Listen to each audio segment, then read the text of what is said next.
स्वागत है आपका खुद के YouTube चैनल पर जिसका नाम है कश्यप जी का तहलका। तो ज़्यादा देर ना करते हुए शुरू करते हैं आज की कहानी जिसका नाम है शमशान घाट का अघोरी। तो हो जाओ तैयार डर की गहराइयों में खोने के लिए। जय श्री राम। दोस्तों, मेरा नाम दिनेश है। मेरे 3 दोस्त हैं, राहुल, कार्तिक और दिव्यांश। हम चारों बचपन से एक ही स्कूल में पढ़े हैं और अब साथ साथ कॉलेज में पढ़ रहे हैं। हम चारों दोस्तों के साथ कुछ ऐसा खौफनाक घटा जिसे सुनकर आपकी रूह कांप जाएगी। ये बात जब की है जब हम चारों ने हरिद्वार घूमने का फैसला किया। हमें हरिद्वार पहुंचकर पता चला कि हमारा दोस्त दिव्यांश काली शक्तियाँ भूत प्रेत में ज़्यादा दिलचस्पी रखता है। मुझे कार्तिक ने बताया, चलो कुछ दिनों के लिए हरिद्वार चलते हैं। हमने घर पर बोल दिया तो घर वालों ने भी कह दिया, ठीक है चले जाओ। हम लोग ट्रेन से हरिद्वार निकल गए। हल्की हल्की ठंड शुरू हो चुकी थी। हम लोगों ने अपना कैंप लगाया और रात को सो गए। सुबह हम चारों उठे तो मैंने गौर किया कि दिव्यांश कुछ ज़्यादा ही उतावला हो रहा है।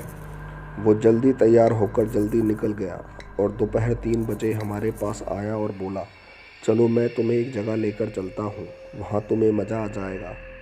मैं बोला, दिव्यांश तू कौन सी जगह की बात कर रहा है?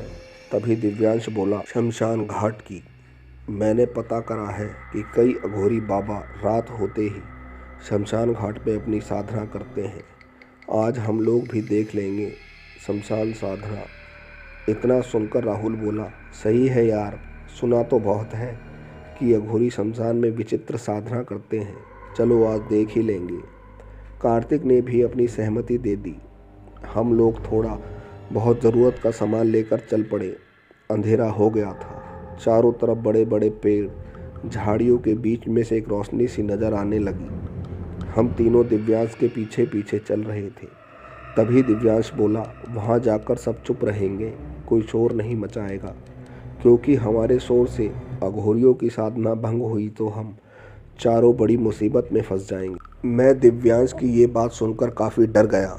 हम लोग शमशान घाट की टूटी दीवार से झांक कर देखने लगे, जिसे देख हम सबकी डर के मारे रूह कांप गई, क्योंकि अघोरी बाबा एक जलते शव के सामने अपनी साधना कर रहे थे। मैंने पहली बार कुछ इतना खौफनाक देखा था। तभी जलती हुई चिता में कुछ हलचल सी होने लगी, जिसे देख मेरी डर के मारे चीख निकल गई, क्योंकि उस जलती चिता में से कोई अधजली औरत निकलकर अघोरी बाबा के सामने खड़ी हो गई। अघोरी बाबा अपनी साधना में इतना मग्न थे कि उन्हें मेरी चीख नहीं सुनाई दी। कुछ ही देर में अघोरी बाबा के चारों तरफ काली परछाइयाँ घूमने लगी, जिसे देख हम चारों बुरी तरह चिल्लाने लगे, चीखने लगे। हम चारों की चीख शायद अघोरी बाबा ने ना सुनी, पर उनके चारों तरफ घूम रहे प्रेतों ने सुन ली। वो प्रेत हम चारों की तरफ घूमने लगे। तभी दिव्यांश ने हमें भागने का इशारा करा, पर हम नासमझ उन शक्तियों से बचकर भाग रहे थे, जिन्हें हम खुद ही अपनी नासमझी से अपने पीछे लगा लिया। हम चारों अपने कैंप पर पहुंच गए, पर ना जाने कितने काले साए हमारे कैंप के चारों तरफ घूम रहे थे। धीरे धीरे दिव्यांश की कुछ अजीब अजीब हरकतें हमारी आंखों के सामने होने लगी। वो ना जाने क्या क्या कर रहा था, अपने हाथ को चबा रहा था। पूरा खून उसके चेहरे पर लग गया, पर उसे ना जाने क्यों दर्द नहीं हो रहा था। वो अपना शरीर मोड़ने लगा। कोई आम इंसान अगर उस तरीके से अपने शरीर को मोड़े तो रीढ़ की हड्डी टूट जाए, पर दिव्यांश अपनी बड़ी लाल आंखों से हम तीनों को ही घूर रहा था। धीरे धीरे उसकी हालत और ख़राब हो गई। वो लड़की की आवाज़ में रो रहा था। मैंने जैसे ही उसके कंधे पर हाथ रखा, उसने मेरे हाथ पर काट लिया और उसे ना छूने को कहा। हम तीनों बहुत घबरा रहे थे। तभी राहुल बोला, इसे वहीं ले चलते हैं जहां अघोरी बाबा साधना कर रहे थे, पर हम उसे छू भी नहीं पा रहे थे तो उसे कैसे लेकर जाएं, यही सोच रहे थे। तभी कार्तिक बोला, दिनेश जाओ और उन अघोरी बाबा को बता देना हमने क्या गलती करी है। इतना सुनकर मैं अकेला ही उस शमशान घाट की तरफ चलने लगा। दूर से अब कोई रोशनी नहीं दिख रही थी। मैं शमशान घाट की टूटी दीवार से झांककर देखने लगा तो डर के मारे मेरी रूह कांप गई। क्योंकि अघोरी बाबा उस जल चुकी चिता की राख अपने शरीर पर लगा रहे थे। उनका ये रूप और भी ज़्यादा खौफनाक लग रहा था।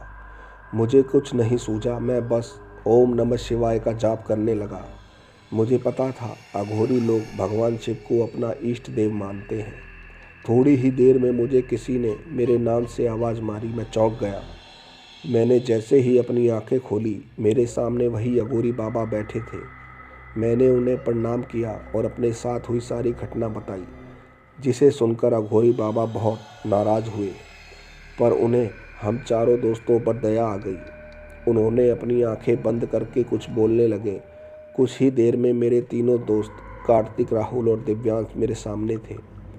तब अघोरी बाबा ने हमें जो बताया, उसे सुनकर हमारे पैरों के नीचे से ज़मीन खिसक गई। वो बोले, तुम चारों की चीख मेरी साधना को सुरक्षित रखने वाले प्रेतों ने सुनी और वो तुम्हारे पीछे पड़ गए।